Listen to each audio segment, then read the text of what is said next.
국회의원 후보들은 국회의원이 되기 위해서 여러 후보 공약집을 발표합니다. 자신이 국회의원이 되면 이런 일을 하겠습니다 라고 약속을 합니다. 말 그대로 약속이죠. 유권자들도 그 약속을 믿고 또 그렇게 하겠지라고 생각하면서 투표를 합니다. 또 일부 유권자 단체는 그 공약이 얼마나 지켜졌는지 또 체크하기도 합니다. 근데 사람이 약속을 100% 지키기는 어렵죠. 온전히 100% 지킬 수 있는 것은 하나님만이 하실 수 있습니다. 시편에 보면 이런 글이 있습니다. 시편 146편에 도울 힘이 없는 인생도 의지하지 말지니 그의 호흡이 끊어지면 흙으로 돌아가서 그의 생각이 소멸하리로다. 그러니 하나님에게 자기의 소망을 두는 자는 복이 있도다. 아멘. 이렇게 이야기합니다. 여러분들은 어떻게 생각하시나요? 우리 하나님은 영원하시기 때문에 우리 하나님의 약속도 영원하고 응답도 영원합니다. 우연히 우리에게 일들이 일어나는 것처럼 보여도 기도한 사람은 그것이 하나님의 응답임을 알 수 있는 것입니다. 제가 설교를 준비하면서 늘 쓰는 성경 프로그램이 있습니다. 무료로 배포된 성경 프로그램인데 20년째 넘게 쓰고 있는데요. 너무나 좋아서 누가 과연 이것을 만들었을까? 이런 쓸데없는 생각이 나서 이 만든 사람을 찾아봤어요. 어떻게 이렇게 좋은 프로그램을 만들어서 배포했을까? 예전에는 이 성경 안에 성구라는 게 있잖아요. 온유. 이 온유를 찾으려면 그 전체를 초보자들은 다 뒤져서 찾기 어렵잖아요. 그래서 또 성구 사전이라는 것이 있었습니다. 이렇게 두껍게. 그래서 온유를 찾으면 어디에서 나오는구나 라고 하는 건데 이제는 컴퓨터에서 손쉽게 이 모든 것들을 할 수 있는 그런 프로그램이죠. 그래서 찾아봤더니 서울대학을 나와서 치과 의사를 하는 치과 선생님이에요. 지금 나이가 67세 정도 됩니다. 76학번. 그분은 남자 군사님이셔요. 그런데 이분의 간증을 제가 한번 보았어요. 그랬더니 이분이 서울에서 역삼동에서 사는데 신문로에 있는 광화문에 있는 버스로 1시간 한 20분 거리에 있는 교회에 친구의 전도로 나가게 된 거예요. 근데 친구의 전도로 나간 이유가 그 교회 목사님으로 외국인 선교사가 그때만 해도 외국인 선교사가 섬기는 교회였기 때문에 오로지 영어 공부를 하러 다닌 거예요. 대학생이라 딱히 돈도 없고 그래서 늘 차비만 가지고 강남인 역삼동에서 광화문까지 그렇게 주일에 다녔습니다. 영어 공부를 목적으로 다니다 보니까 자연스럽게 설교를 듣게 되잖아요. 설교를 계속 듣다 보니까 이제 좀 빠져드는 거죠. 어느 날 설교에 그 외국인 선교사 목사님이 과부의 2랩돈 헌금에 대해서 설교를 하시는 거예요. 지극히 작은 돈 1,000원밖에 안 되는 2랩돈을 이 과부가 헌금을 했는데 예수께서 생활비 전부로 인정해 주시는 그 시간, 그 말씀을 은혜스럽게 들었는데 이분은 늘 차비밖에 안 가지고 다니니까 제일 부담스러운 게 헌금 바구니가 돌아오는 시간. 자신 앞에 헌금 바구니가 돌아올 때 늘 외면할 수밖에 없었던 거죠. 돈이 없었으니까요. 그런데 그 설교를 듣는 날, 저 과부는 자기 생활비 전부를 드렸는데 나도 지금 가진 게 이거밖에 없지만 이 차비라도 드릴까? 그러면서 덜컥 차비를 헌금해 했습니다. 예배가 끝나고 집에 갈 시간, 그날따라 자기 친구도 오지 않았어요. 이제 마음감이 교차하는 거예요. 도대체 집을 어떻게 가지? 버스 정류장까지 가면서 별의별 생각을 다 했습니다. 내가 헌금을 드렸으니까 하나님께서 뭔가 방법을 주시지 않겠어요? 나를 데려다 주시겠지 집으로? 그러다가 내가 바보 같은 짓을 했네. 하나님께서 이런 것까지 신경 쓰시겠어?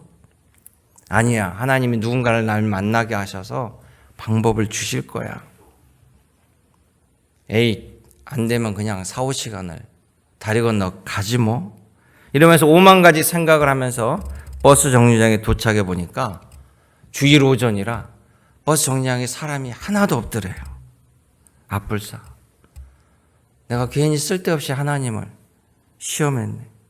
내가 바보 같은 짓을 했어. 그리고 고개를 딱 떨구는데 땅바닥에 버스 토큰 하나가 떨어져 있는 거예요. 본인의 온몸에 소름이 쫙 끼쳤다는 거죠. 이게 우연이었을까?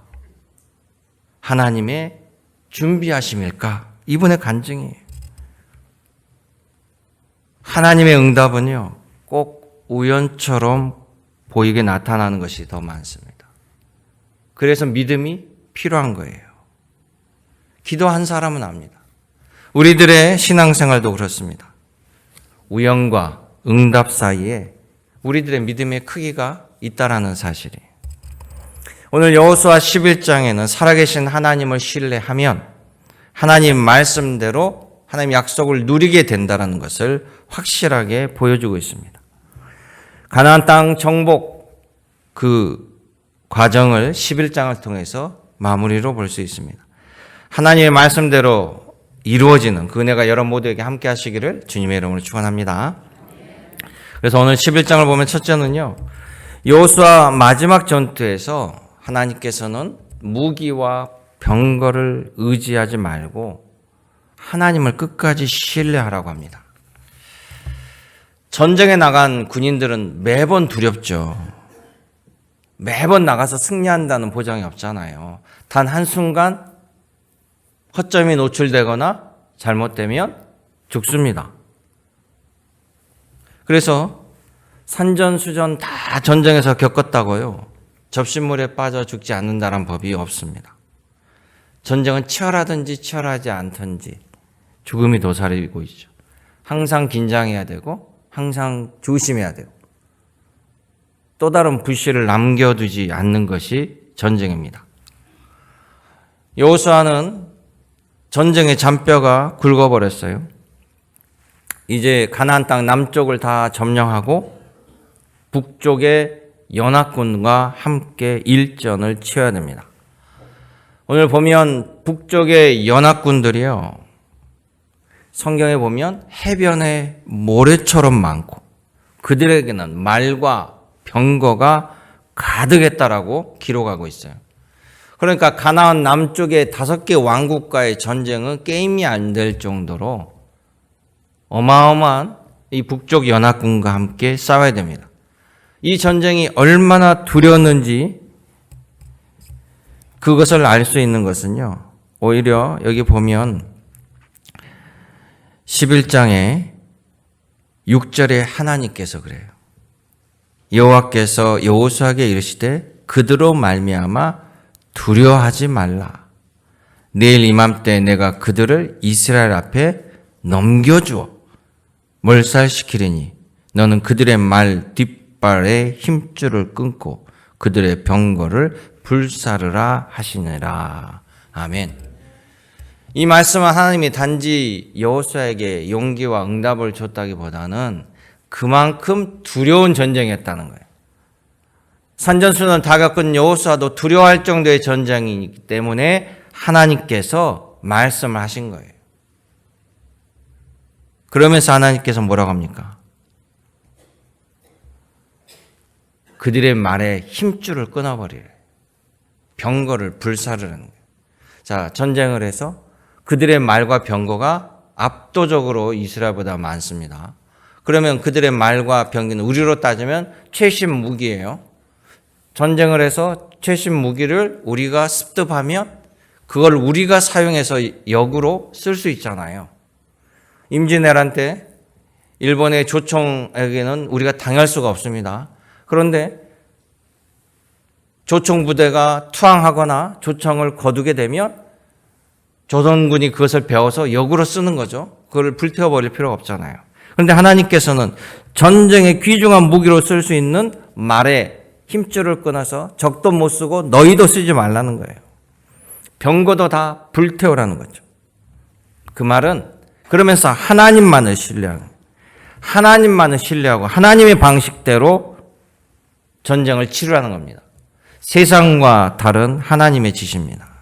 하나님의 말씀대로요. 그 시편 20편에 보면 어떤 사람은 병거를, 어떤 사람은 말을 의지하나 우리는 여호와 우리 하나님의 이름을 자랑하리로다. 왜냐하면 그의 오른손에 구원하는 힘으로 그의 거룩한 하늘에서 그에게 응답하시리로다. 아멘. 시편 20편의 말씀이에요.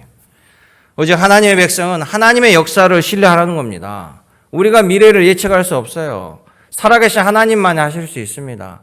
우리가 장기 계획을 세울 수 없어요. 내일 일을 우리가 알지 못합니다. 내일도 살아계신 하나님께서 선한 길로 역사하신다라는 걸 기억하며 우리는 하나님 믿으며 나아가는 거예요. 여기 누구도 천국을 다녀온 사람이 없습니다. 그러나 우리는 하나님 말씀을 믿기에 우리 하나님께서 우리의 영혼을 책임진다는 것을 믿고 고백하고 따르는 것입니다. 죽음을 두려워하지 않는 것은 예수 그리스도께서 죽음을 이기시고 부활하셔서 우리에게 모든 것을 보여주시고 가르쳐 주셨기 때문에 우리는 예수 그리스도의 제자로 살아가는 거예요. 그래서 우리는 사나 죽으나 하나님의 자녀임을 여러분 기억하시길 바랍니다. 그 믿음을 가지고 예수님을 의지하면 복을 받는 사람이 있어요. 마태복음 9장에 보면 앞이 보이지 않는 두 맹인입니다. 마태복음 9장에 보면 두 맹인이 예수님을 소식을 듣고 예수님을 따라옵니다. 소리를 지릅니다. 다윗의 자손이여 다윗의 자손이여 나를 불쌍히 여기소서. 하도 외쳐대니까 예수님이 묻습니다. 내가 너를 고쳐줄 줄을 믿느냐? 맹인이에요. 앞이 보이지 않는 사람들입니다. 그런데 그 맹인이 뭐라고 하냐면요. 그렇습니다. 예수님께서 내 눈을 뜨여서 보게 하실 줄로 믿습니다. 그러니까 예수께서 그들의 눈을 만지시며 이르시되 내 믿음대로 될지어다. 할렐루야. 네 눈을 밝히 보여준다는 것이 아니고 내가 고쳐준다도 아니고 너의 믿음대로 될지어다. 그랬더니 그들의 눈이 밝아진지라 성경 기록하고 있습니다. 세상 무엇보다도 내 눈이 보이지 않는다고 할지라도 하나님이 이끄심을 기억하는 여러분 되시기를 주님의 이름으로 축원합니다. 두 번째 말씀은 하나님을 신뢰하라는 거예요. 하나님의 신뢰하면서 하나님의 성품으로 변화라는 겁니다. 하나님의 말씀대로 이루어진다라는 거죠. 하나님의 성품을 회복한다는 것은 영성을 품은 사람이 되는 겁니다. 영성, 말은 어렵게 들리지만 하나님을 믿고 예수 그리스도를 영접하는 모든 믿는 자에게 주는 영적인 성품이에요. 우리는 그것을 예수님을 통해 은혜와 은총을 경험하는 믿음의 사람입니다. 성령의 인도하심을 받고 성령의 지배함을 받는 믿는 자, 믿음의 사람. 그러니까 하나님의 성품은 회복하지 않으면 믿음이 자라지 않는 거예요. 수많은 기적과 이적을 체험해서도요, 변하지 않는 사람이 됩니다. 매번 그때그때 잠깐 놀라고 끝나버리는 거죠. 믿음으로 연결되지 않아요. 자, 이스라엘 백성들은요, 거리상으로 애굽에서 저 이스라엘 가나안 땅까지는요, 거리상으로 일주일도 안 되면 걸어서 갈 수 있는 거리입니다. 자, 출애굽에서 일주일 안에 당도할 수 있는 거리를 장장 40년을 광야에서 헤맨 이유가 뭡니까?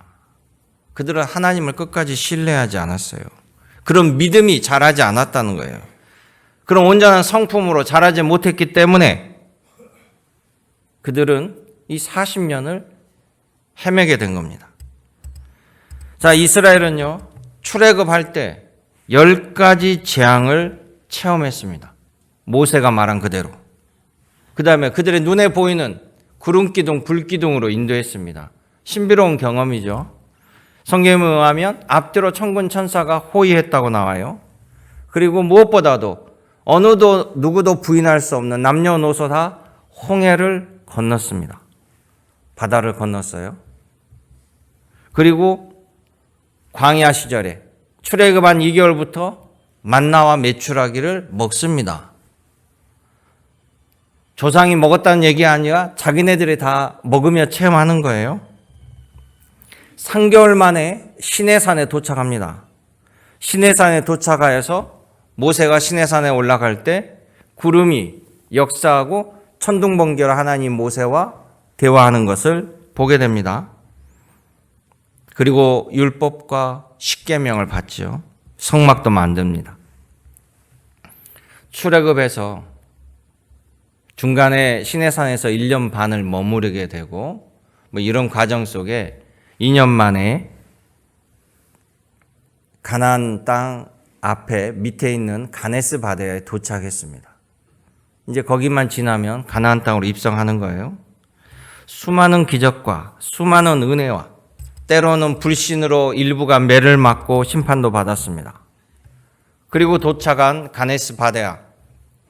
그 가네스 바데아에서 각 지파 중에서 12명을 책임 있는 사람들 12명을 뽑았습니다. 12명을 뽑아서 가나안 땅을 두루 살피고 와라 라고 정탐꾼을 보냈습니다. 그때 여호수아 갈렙도 있었죠. 그런데 여호수아 갈렙 둘이는 하나님이 허락한 땅입니다. 너무나 좋습니다. 열매와 가실도 풍성합니다. 들어갑시다 라고 했습니다. 그런데 10명은 우린 들어가면 죽습니다. 보니까 안악자손이 있는데 등치가 거인이어서 우리는 그들을 해볼 수가 없습니다. 미리 놀래합니다. 그러니까 여호수아가 갈렙이 뭐라 합니까? 아닙니다. 그들은 우리의 밥입니다. 우리는 할 수 있습니다. 결국 여호수아 갈렙은 두 사람만의 이야기가 되고 나머지 그 두려운 마음으로 결국 주저하게 되죠. 여호수아 갈렙만이 2세대를 데리고 그들의 말처럼 가나안 땅에 들어갑니다. 여호수아 갈렙의 말을 거부한 그들은 순식간에 하나님을 거짓말쟁이로 만들어버린 거잖아요.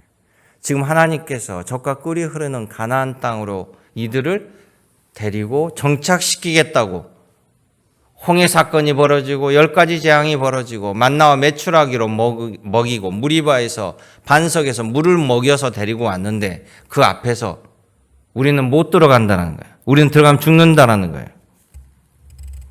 자, 여호수아서 11장 21절 말씀을 보세요. 11장 21절.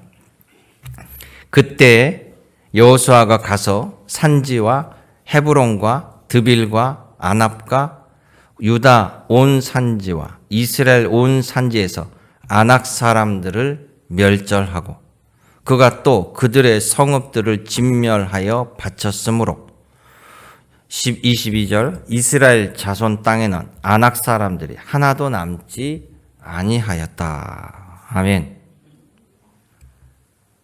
이미 38년 전에 여호수아와 갈렙이 백성들에게 얘기한 것처럼 여호수아 군대는 정말로 아낙 자손을 밥으로 만들어 버렸어요. 할렐루야.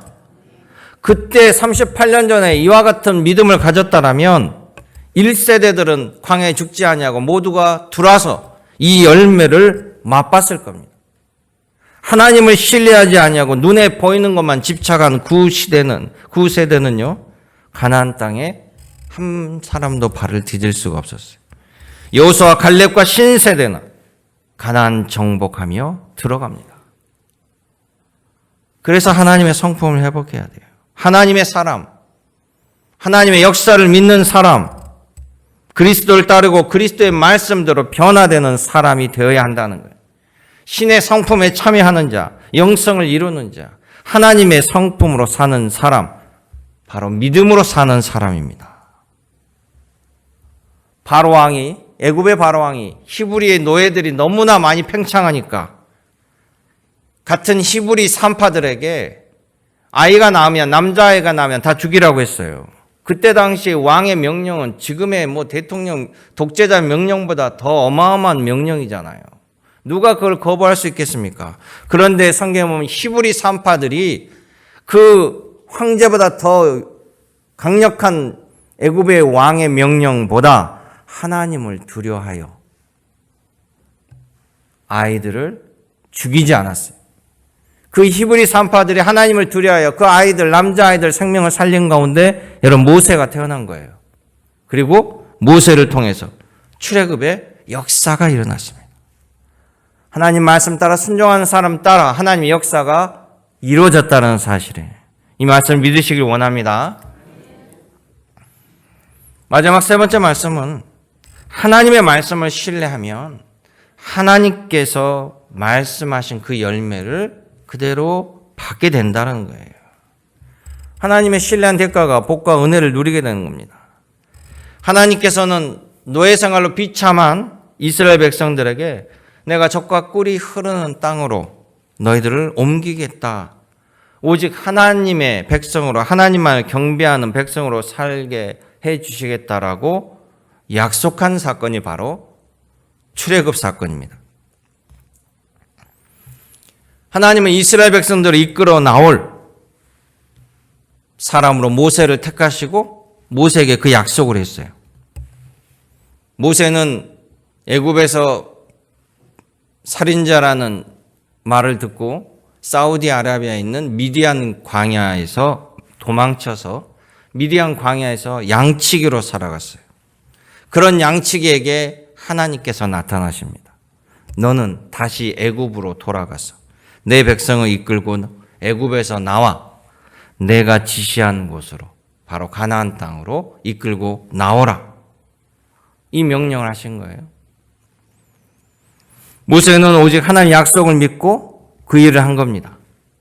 두렵고 떨리지만 그 약속을 주신 분이 전능하신 하나님이시기에 창조주이신 하나님이시기 때문에 믿고 따르는 겁니다.